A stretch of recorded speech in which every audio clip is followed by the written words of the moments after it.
Hey everyone, welcome to SPSM Chat. You're in for a treat. My name is Rudy Caceres. We're talking about gender, sexuality, and identities that empower with our guest, Mariangela Abeo. She's going to be talking about all the cool things that she's doing. And we have how lucky are you all out there? Two new co-hosts, Carly Larson and Dr. Joel Shorts. They're going to introduce themselves as well. And if you're there watching us live, I hope you are, introduce yourselves, whether it be in the comments or on our Twitter chat at SPSM Chat. If you go to our homepage at twitter.com/SPSM Chat, the live stream will be pinned to the top, and feel free to tweet your heart out using that hashtag SPSM.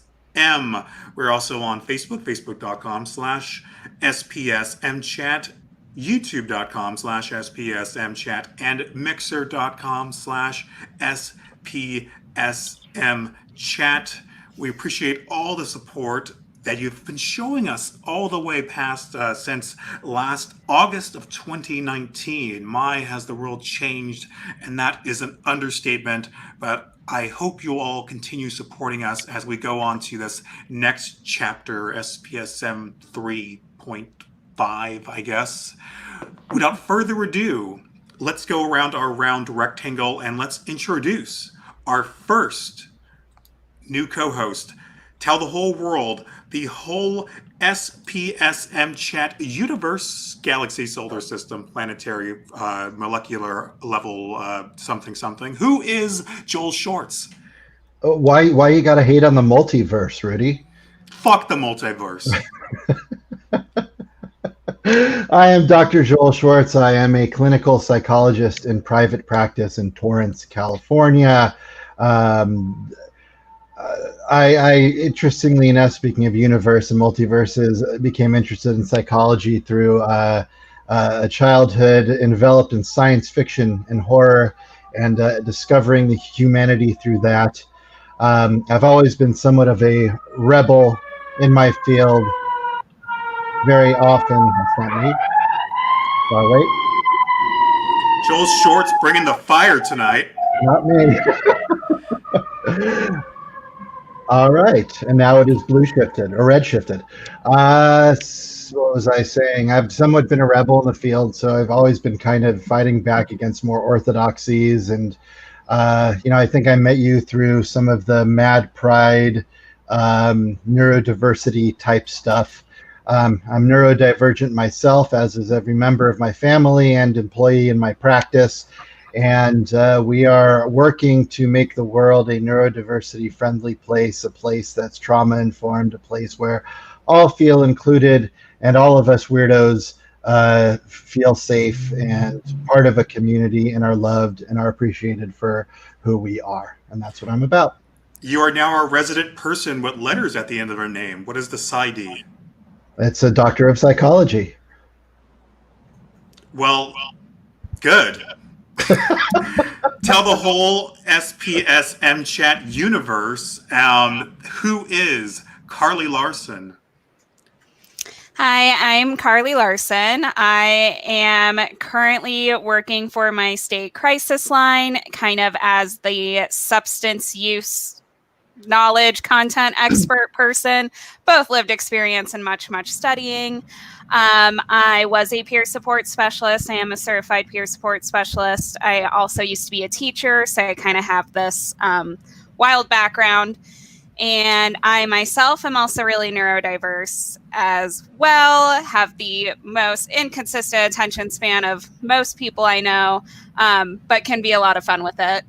And I have basically been obsessed with death and existence for as long as I can remember. I think definitely it started when I was like 5. And personally, I'm a suicide attempt survivor and really do a lot of work within the suicide field. So I also am a cat mom, and one of them is over there, and then the other one is eating very loudly that hopefully the mic's not picking it up. Well, we won't hold that against you. Your Twitter handle is @thejunior_is_here. How did you come up with that? Oh man, I've had a lot of nicknames through the years, and at one point Carl's Jr. was the nickname, and the Junior just became this long-standing, I don't want to call it a joke. I don't think it's a joke anymore. I guess it's now my personal brand, is what you're supposed to say. But the Junior is here, which is not as easy of an email as you would think it is. People don't read out words when they read an email.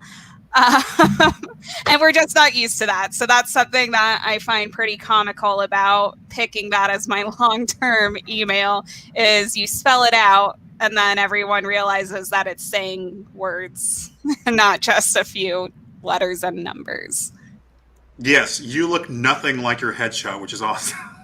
I have had like 3 major hair changes since then, and we're coming up on 1 or 2 more next week. So always got to keep them guessing. Yes, and apparently you also lived in Torrance, California, so I think we're all going to be good friends. Yeah. Oh, you're in Torrance too. Yeah. Speaking of good friends, tell the whole world, the whole SPSM Chat universe, brain forest, I guess, who is Mariangela Abeo. Hi, everybody. You can just call me M for future reference. Who am I? I'm a survivor, attempt, and loss. And that's how I started Faces of Fortitude, which I am the photographer and creator for the Faces of Fortitude movement. There's also a very sad puppy behind me. His other parent is gone, and he is not happy. So if you hear crying, it's not me. Not today, at least. Producer by training, but photographer and creator of Faces of Fortitude, the movement, and TEDx speaker. And podcast. Now I have a podcast. So that's the new development. And I'm happy to be here. Thanks for having me. What's the name of the podcast? Oh, it's called Face to Faces.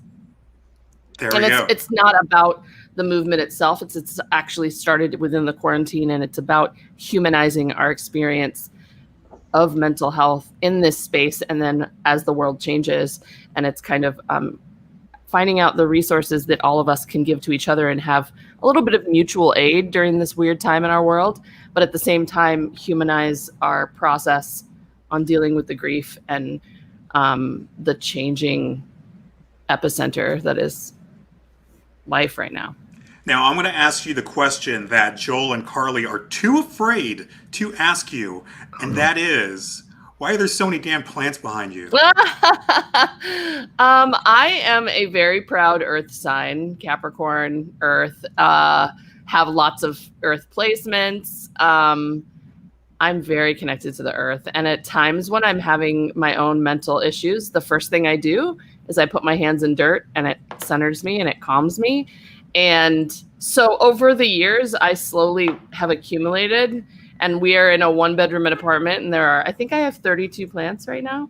Wow. And so they've just kind of, if I can't spend time outside and I can't go, do things right now, I'm going to bring it into me. So I just started adding during this quarantine, and I've been cut off officially until I get a bigger space. But I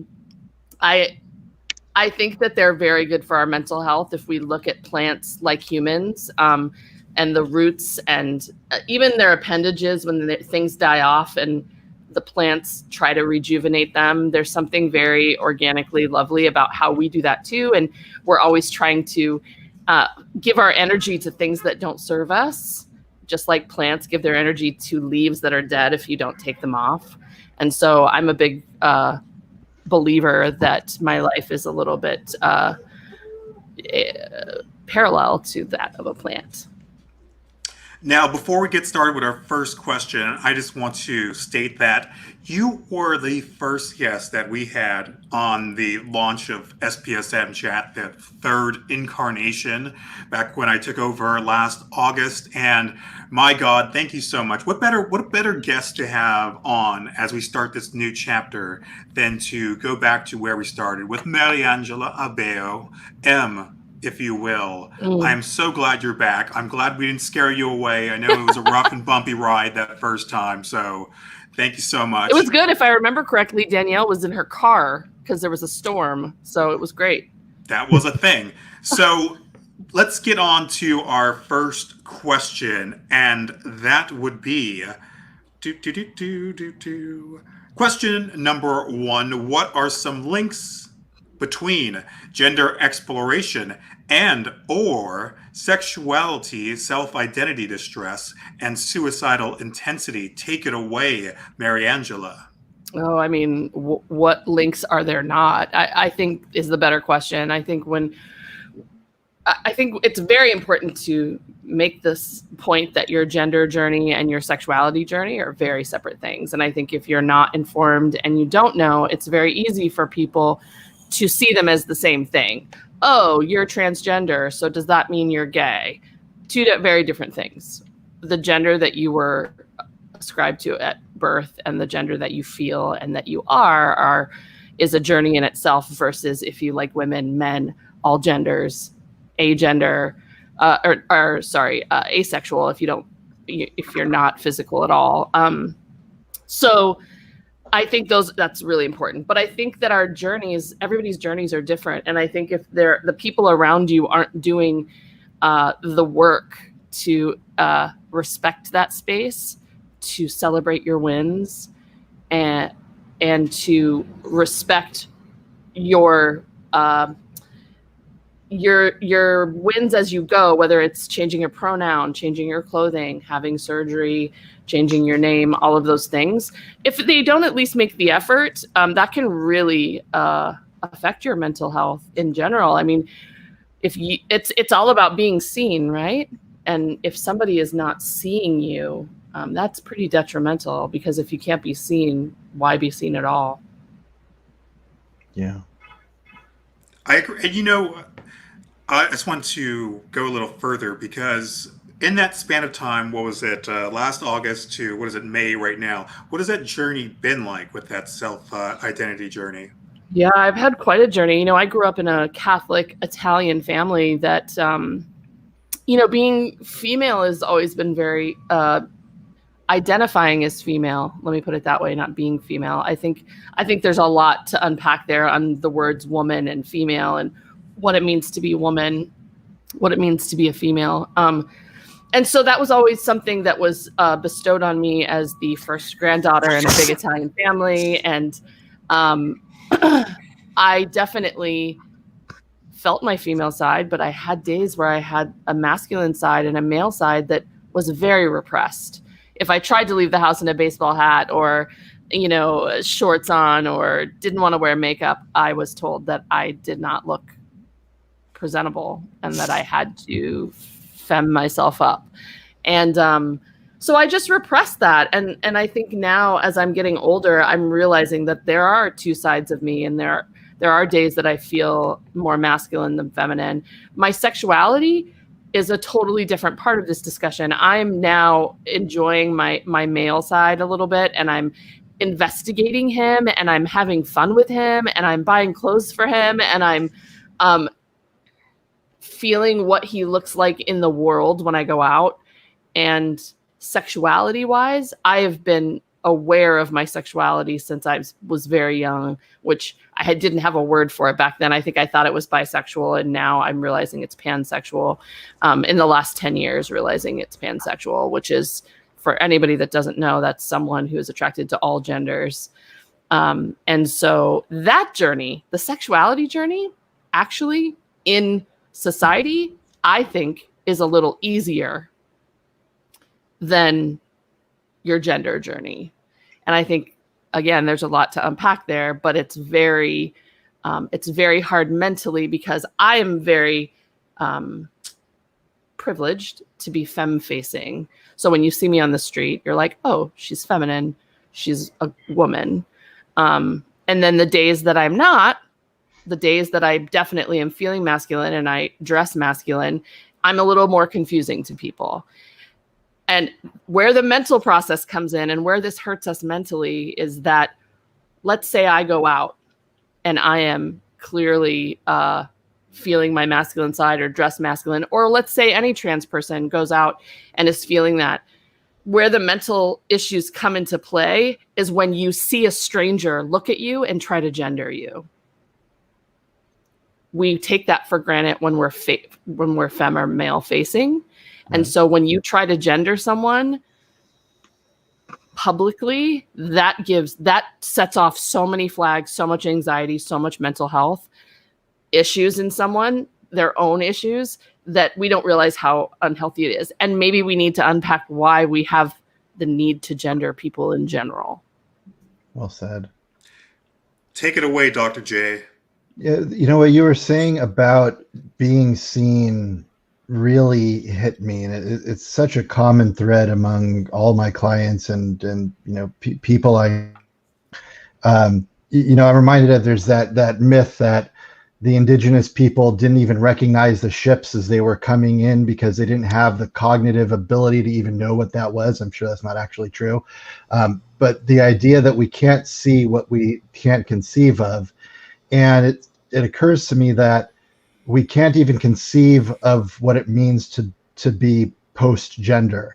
And so that brings us to kind of the next question of why are the binary concepts of gender and sexuality harmful to society as a whole? We'll get there. That's a question. I thought you asked the second one just now. Didn't you just ask the second one? Oh, no, that was just specific to Mariangela, just giving a little backstory to her own self-identity journey. Apologies. Oh, okay. Then I guess the next question is, what has your personal experience with gender and sexuality exploration, if any, have been? We'll get to that after Carly. Are you ready, Carly? Yeah. So I think being a human is so challenging on so many different levels, and there are so many different masks that we put on the moment we're aware that we need to act different around other people. And I think for some of us, that starts a lot younger than others. And I think there are a lot of different reasons, and it's not just with gender and sexual orientation that you feel the need to put on a mask.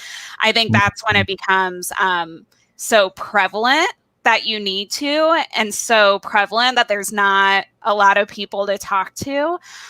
So like I am someone who I am cisgender, I am queer, bisexual, maybe pansexual. It's not really something I've explored. But for me, like that's not where I've had to put on a mask. And I know that like I grew up in an Italian Catholic household as well.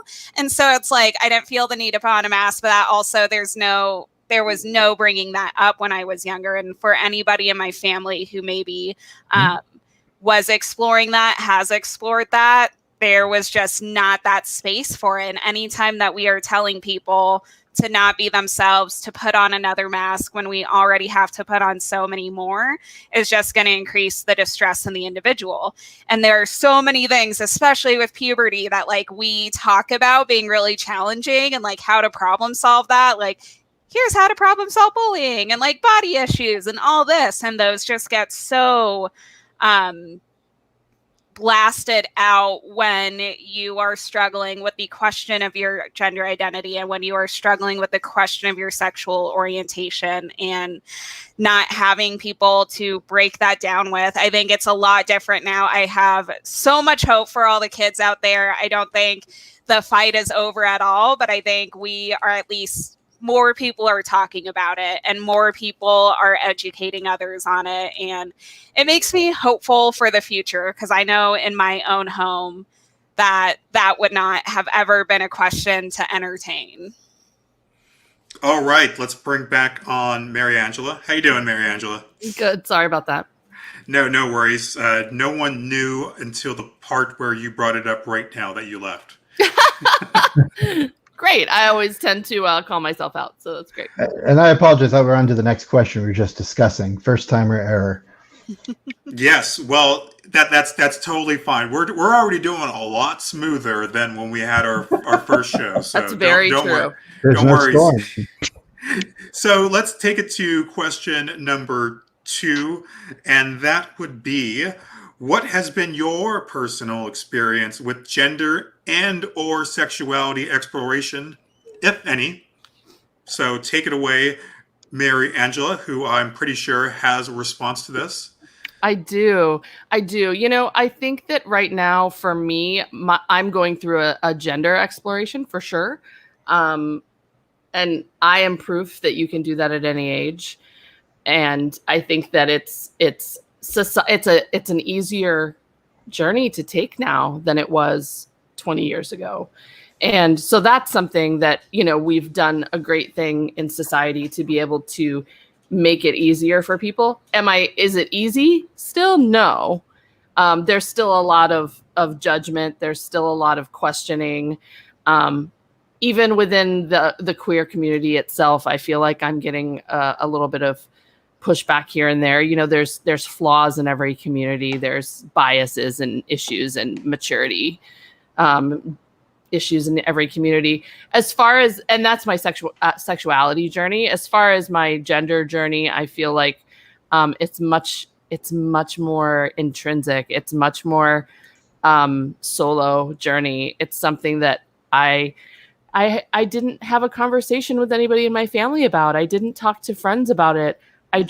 It's actually been great to have the journey in quarantine, because I really have been able to turn off the noise from other people, their opinions, their thoughts, I got a lot of questioning comments, like a lot of judgment, like, well, why do you want to do this? Well, explain this to us. And I realized really quickly that it doesn't matter. Their opinions and the answer as to why I'm doing this that they need, it has nothing to do with them. So I think that my journey right now on the gender side has been very solo based. And then my sexuality journey has been very, for lack of a better word, like a little bit, I've been learning from mistakes, honestly, as far as sexuality goes, and what I want, what I like, what I don't like in a human. And I think that that's something that's kind of a lifelong journey for all of us, isn't it? Yeah, no, definitely. I want to make sure before we get to Dr. Joel, I want to give a highlight Chris Maxwell, who is part of the original SPSM Chat team who we had here a couple of weeks ago. Discovering gender and sexual fluidity was one of the most freeing things ever. I'm sad that my privilege has allowed me to explore these things openly and freely, while others have had to put on masks. Thank you. Thank you, Chris. I really appreciate that. I always appreciate when you comment. So let's go to Joel. Echoing what Carly said earlier, it's been really nice to see in my younger clients, particularly those around 13 to 15, there's a real freedom and playfulness around gender and sexuality, and they've grown up with these ideas, and so they're not so odd to them. And they recount these conversations they have with their friends where they're playing with these concepts, and it's so freeing, and seeing the joy and the lack of oppression. I guess you can't say full lack of oppression, but there's a lack of heaviness to it that really does give me hope as well. Let's go to Carly. So I had mentioned my own exploration a little bit. I will say that growing up, I was first kissing girls and ran away the first time I kissed a boy, which is one of the most on-brand things about me. Except I primarily date men right now. I'm not always happy with that decision, but it happens. But what I think is really interesting is there is this point where I realized I was bi, and not in a way that it was like, oh, I just like kissing girls. I was like, no, I truly am attracted to both sexes. And I grew up in Colorado Springs, where there is focus on the family. So there is just a lot of not very open displays of kind of this discussion and this thinking at that time. And I was when I was going to the bars in my early 20s, I would go to the gay bars, and I remember that there was this really big animosity in some people towards people who were bi, and I would get really ridiculed going to these places for saying I was bi, and it was at that time oh, you're just looking for attention, or you're just trying to have the best of both worlds. And not everybody was like that. And I know a lot of people struggle with their own bi or pan identity.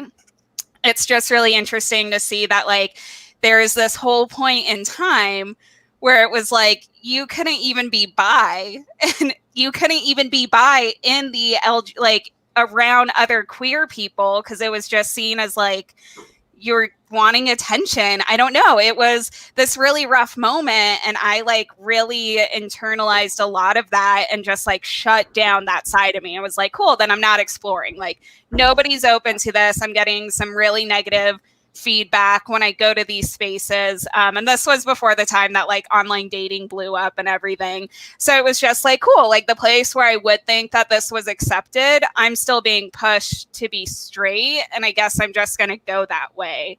And I like now I know that I'm not, and I know that I'm queer. It took a lot of years for me to like kind of get over that and get over some of the animosity that I had towards other queer people for erasing by identity in that way.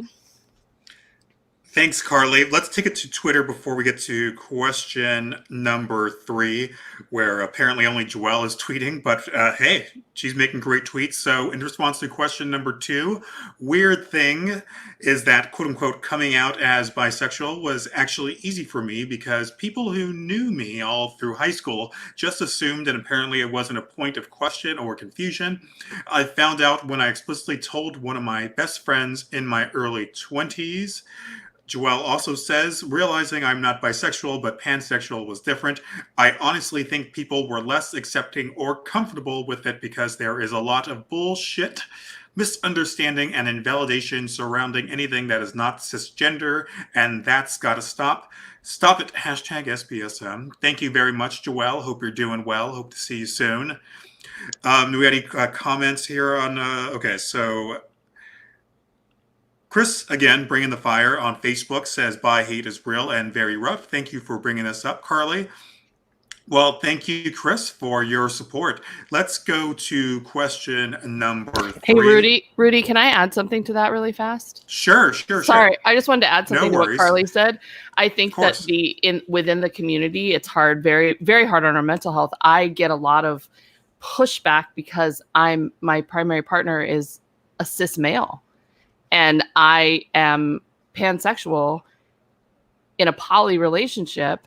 And I'm telling you, so much of the queer community doesn't get it. So many times I've had backhanded comments from people saying, but you're technically married to a cis man. And I'm like, what? Sorry? Like, and so that invalidates who I want to spend time with and who I'm attracted to. So there's a lot of things to unpack within our own queer community. You know, I dated women all through college, but somehow that's invalidated because the person that I found to be a nesting partner is a cis male who, you know what I mean? And so it's like, all of a sudden your gay card's taken away, and it's pretty infuriating and it's pretty hard. But I've learned over the years, that it's about what I feel and who I am, and having to validate my own feelings and not need that validation from other people. I like that term, nesting partner. Yeah. I think that what you were talking about earlier with the maturational process is important. I think any group of people or movement kind of goes through this thing where you start out having to have very specific boxes, and if somebody violates what one of those boxes are, it's somehow, pushing boundaries, and those boundaries keep people safe as they're exploring new identities. And then as people grow and embrace complexity and embrace different variants, the borders start to become more porous and frankly more interesting, and we embrace complexity, and so I think you're right on by saying that it's a maturational process. Speaking of maturational, let's get on to question number 3. Why are the binary concepts of gender and sexuality harmful to society as a whole? Let's go back to Mariangela.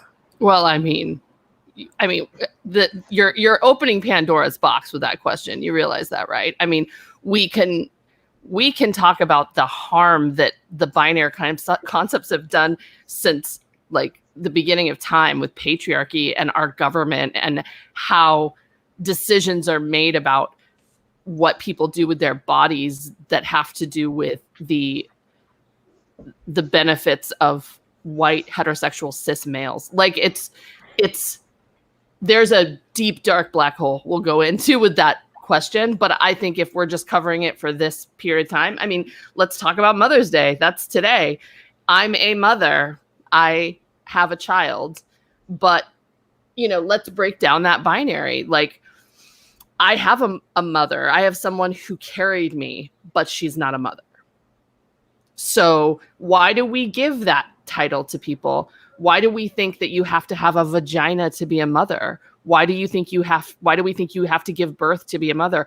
I know there are people in my life who identify as non-binary, who their genitals don't matter, and they're a mother to me, or they're a sibling, or they're a sister, or a brother, or a cousin. Like, the binary is so harmful because we are telling people that this is what you have to look like in order to be a mom. This is what you have to look like in order to be lesbian. This is what you have to look like in order to be a man or to act like a man. It is so fucking harmful. It's harmful to our boys or people that are male facing to think that they need to have this horribly hard, unsympathetic douchebag exterior to be a man. We've got all the way up our government officials. We have toxic masculinity and patriarchy fucking driving our entire country into the ground. I think that there is a lovely amount of female or femme energy in all of us if we actually take the time to find it and connect to it. Speaking of driving our country, let's go to Joel. Please do not group me with those people. I am a cis straight male, but I am not like them. Anyways, the thought that I just had of what you said about the harm of the gender binary is, this, it kind of goes to the basis of what we are as humans. And I've been doing a lot of reading lately. There's that book Sapiens. There's another one called Sex at Dawn about human sexuality as it was in prehistorical times. And we're really tribal creatures who always kind of parented each other, and so there was multiple parents, multiple families, all interacting. And it really wasn't until kind of feudalism and capitalism that we started to become obsessed with a nuclear family of this is the dad and this is the mom, and these gender ideas are so inherently tied to our current economics and our current the way our society is built, and it's really not natural to how humanity is.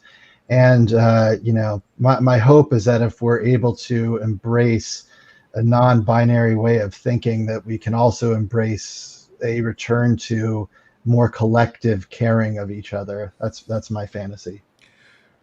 What's your fantasy, Carly? Well, I wasn't going to answer the fantasy part yet because that would be the fall of capitalism, among other things. Also, to meet Matthew Lillard. So anytime that there is a binary, there is a source of division, right?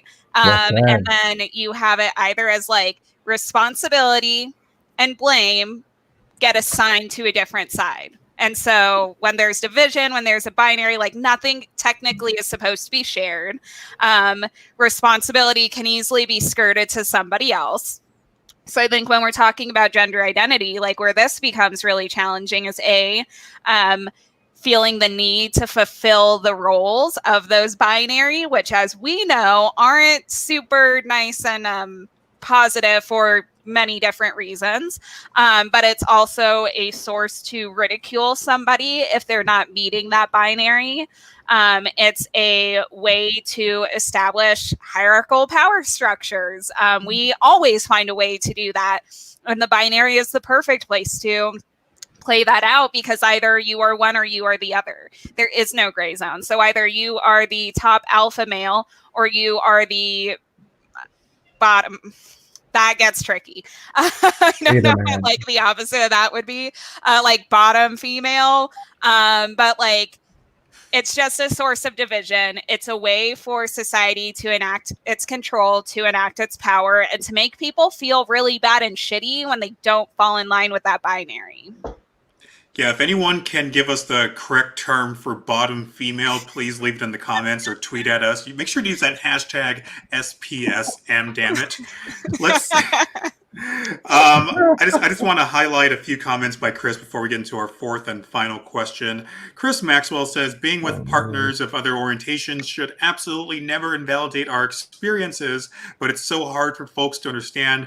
Mariangela's point is fire emoji. I agree. Chris Maxwell also says the quote-unquote man-up mentality has been so harmful for society. We need to grow up and realize we're all individuals. And finally, the beaver cleaver quote mom and dad mentality has always been stacked with hypocrisy and has always been a facade, we're using French here, for people's feelings of inadequacies and insecurities. Well said. Yes, thank you. Speaking of beaver, let's get to our next question, our fourth and final question. How can we as a society better support people who may be exploring their gender or coming into what their sexuality is? Bring the fire emoji, Mariangela. I'm about to break it down for you. I'm gonna put a disclaimer on this one because I think it's important. We're never done learning. We're never done growing. We're never done learning about the changes in gender exploration, gender language, sexuality language, labels, all those things. So that disclaimer is to say that I'm still learning. I still make mistakes. I have been called out on numerous occasions for misgendering. I'm learning, and it's harder for some than others. I'm making more of an effort, and it's something that, like I said, I've recently come into my own, so I get that. I think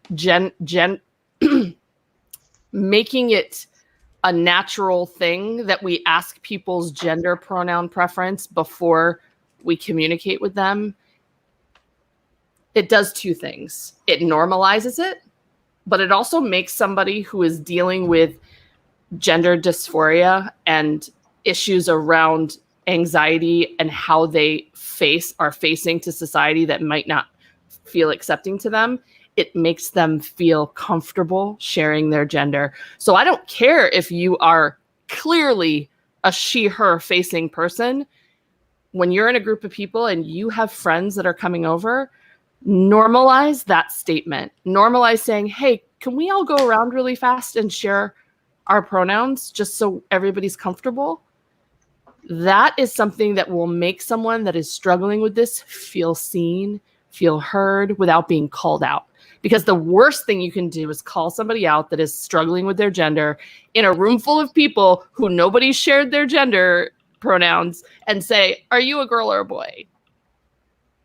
What's your pronouns? That is fucking shitty and horrible, and please never do that. I think the other thing that we can do to normalize this is show that we're working on it. Be aware. And I want to tell a really quick little story here because it's really important to me that people that don't get it, get it. The they, them pronouns, I would love to normalize these. I would love they, them pronouns to be used with every single fucking person unless you're told otherwise. That evens the playing field. It doesn't assume, and it doesn't assume harmful binaries on people.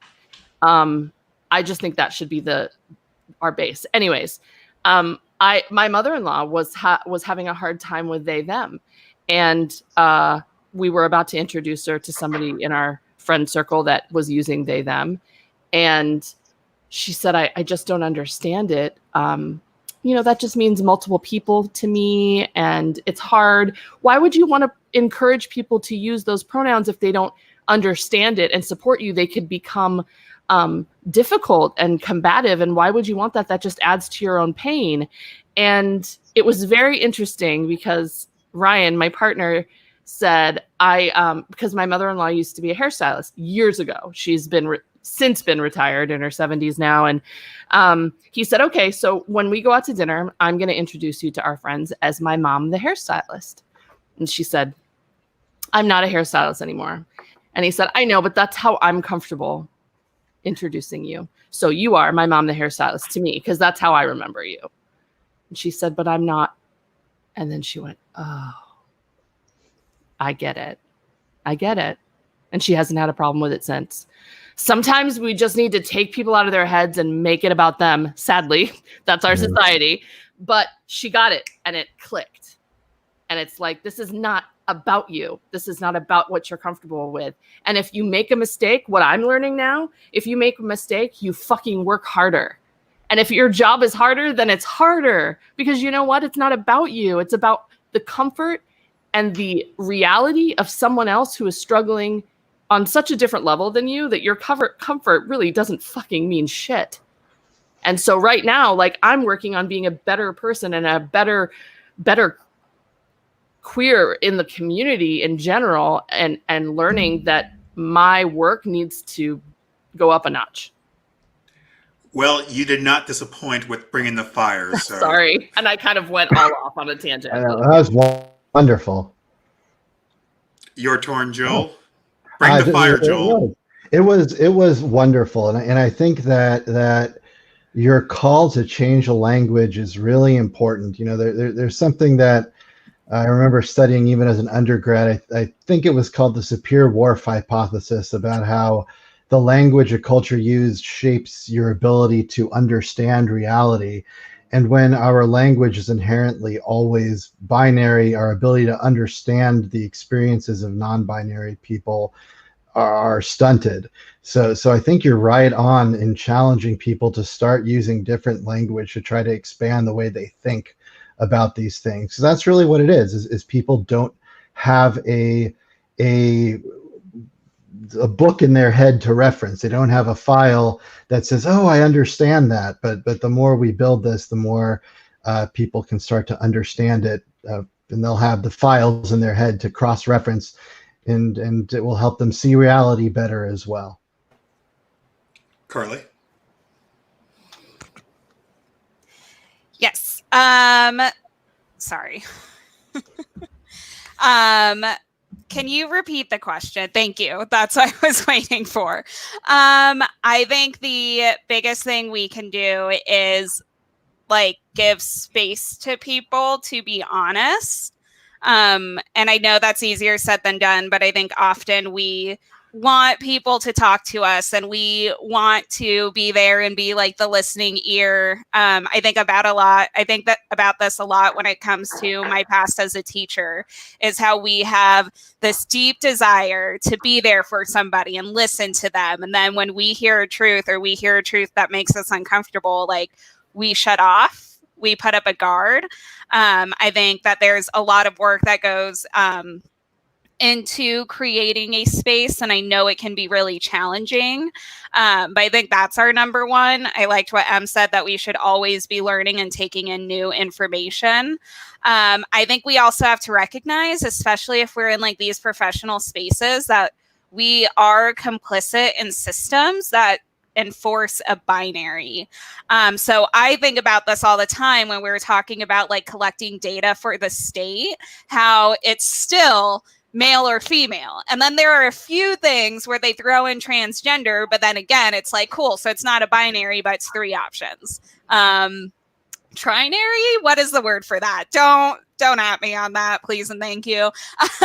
But we're just kind of we're creating just another sector to identify people. So it's you're male, you're female, you're other. And in that other, there's such a variance. It's so much more to explore that it shouldn't be left to just transgender, unless that's the way you want to identify, and then that's fine. But I think that we, especially, like, we can do so much work interpersonally, but we really need to start looking at systems and holding them accountable and changing the way that we're talking about gender when even everybody in that room identifies as cisgender, that we are still using our pronouns, that we are still constantly circling back about other issues that don't affect us.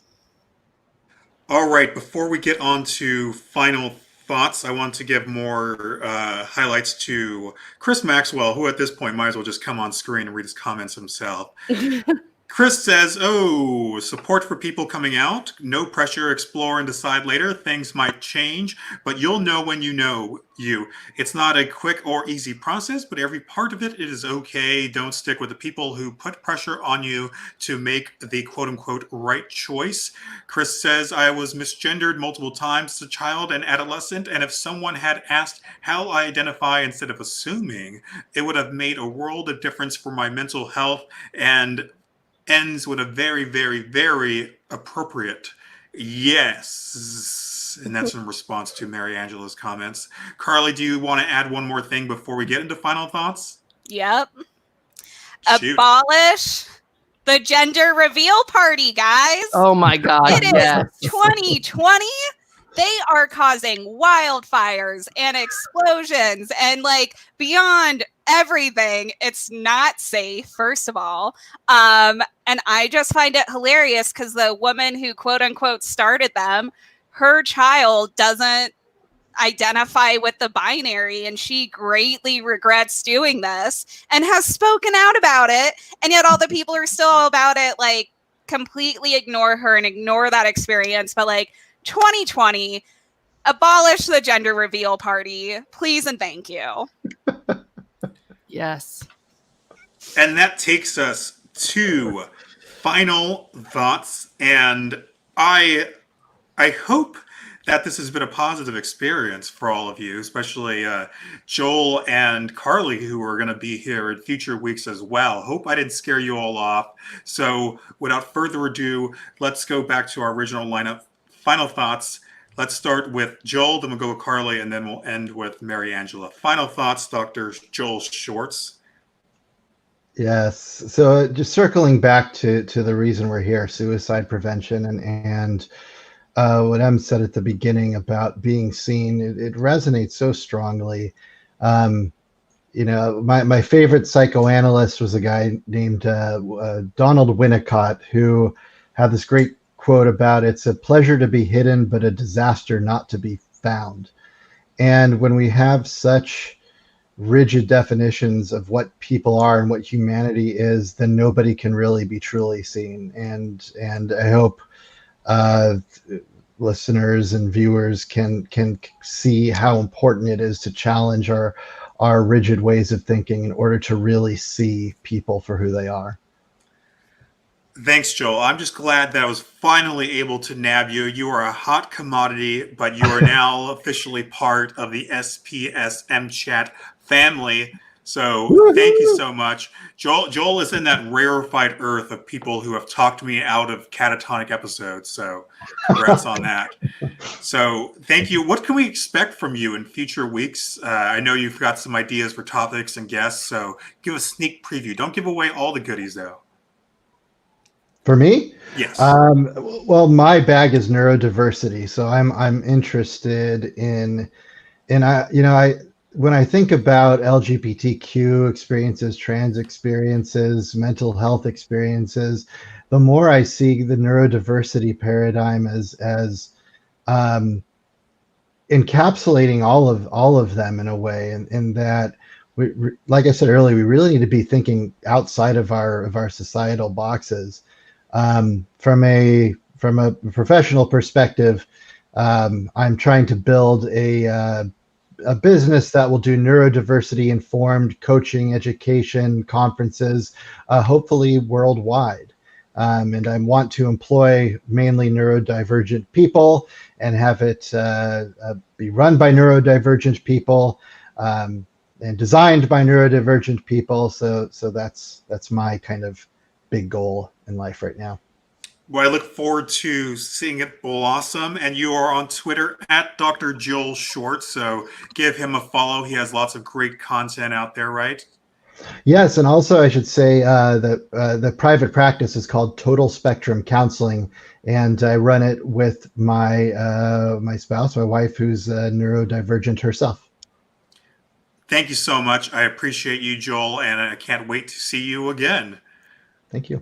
Probably not in person, though. So let's Not go for a while. to final thoughts. Carly.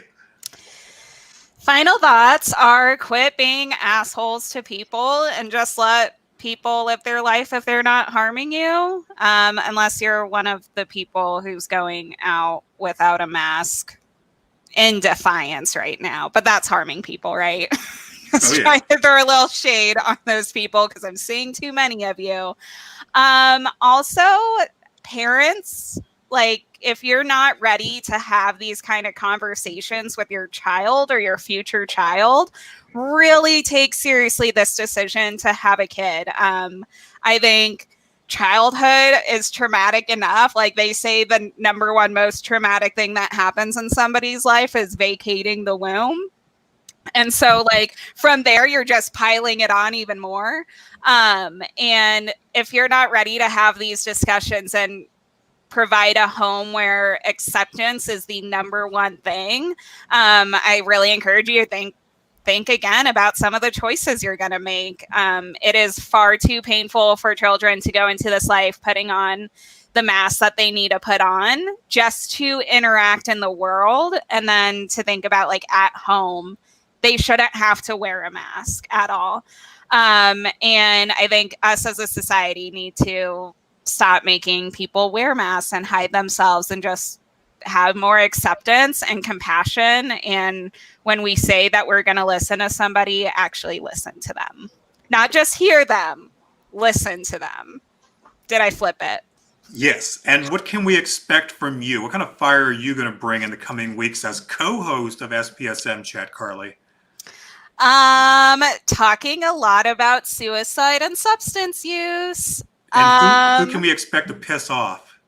Everybody. Capitalists, probably cisgender white men, not all men, probably anybody who's conservative.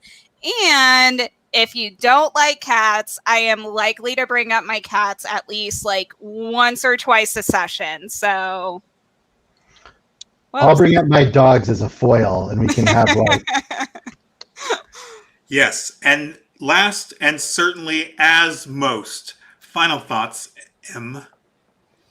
Yeah, I think going back to that, creating that safe space. I talked about this in my TED talk, that I think we're all very capable. And I think when it's around gender and sexuality, I think that needs also to be considered, is creating the safe space, not to figure someone out, not to fix them, not even to try to understand better, but just to make that space for them to feel like they can spread their wings, like they can take that journey safely, and that they can talk to you about things, whether it's, hey, I'm going to change my name. Hey, this is my new gender. Hey, I want to have surgery. I'm going to start hormones.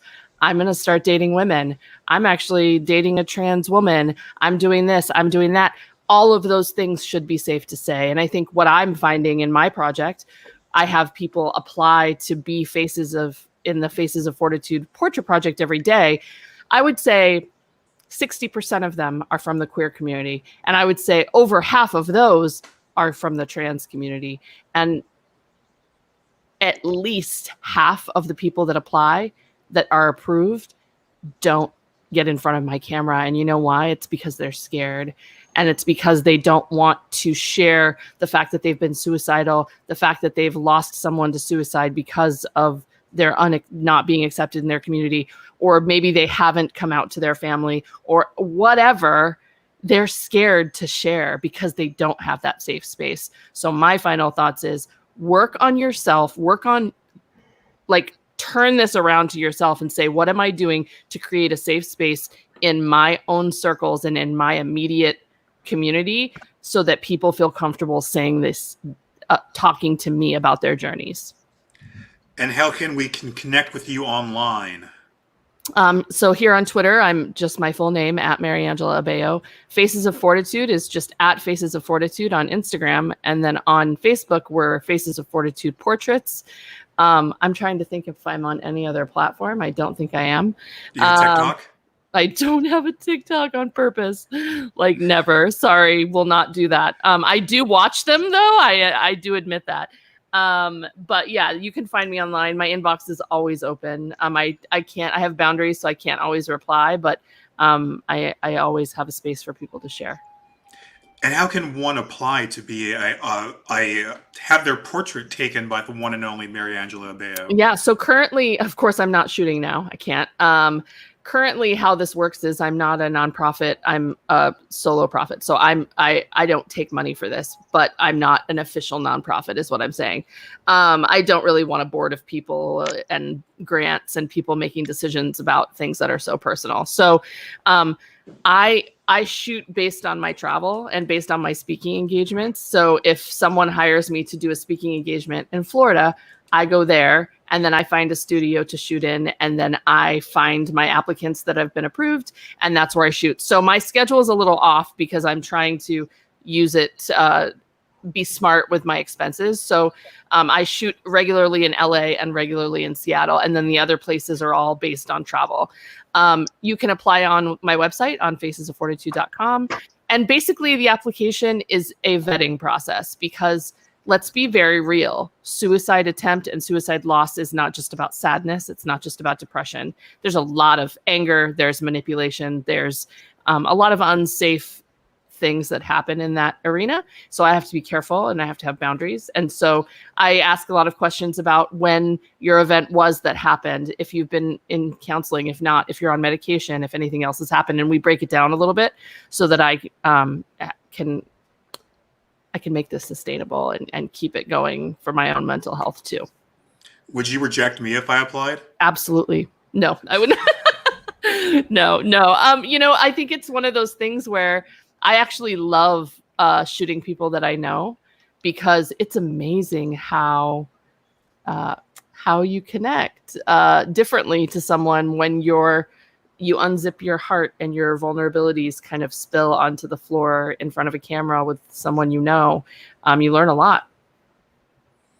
Yes, and I just like plain shooting people. That's going to do it for this week. We made it. We survived, Joel and Carly. Aren't you happy? Yay! Be happy. Okay. No, but Man. seriously, thank you, Joel. Thank you, Carly. Make sure to show them some love. Obviously, make sure to show all your love and support to Mariangela, who is a rare breed and someone I very much admire. This is one of those shows, where I'm going to have to go back and rewatch a couple times just so I can let everything sink in because, again, you dropped a lot of fire, and so did you, Dr. Joel, and so did you, Carly. So I appreciate you all. I appreciate everyone who watched live. Thank you. Especially Chris Maxwell. I really appreciate all your comments and really being honest with yourself and with us. And everyone on Twitter, everyone on Mixer. We have a new follower on Mixer. So my job is accomplished. The best way to watch us on the replay is YouTube. That's probably where you're watching right now. Because we're in the future already. Go to SPSMchat.com. I'm so proud of myself that I updated the website even before we started live streaming. So the post is already up for this episode. Go check it out. Go leave some comments. Follow the blog if you're on WordPress. That's going to do it. Thank you again, everyone. Until next week. Hold your piggies close.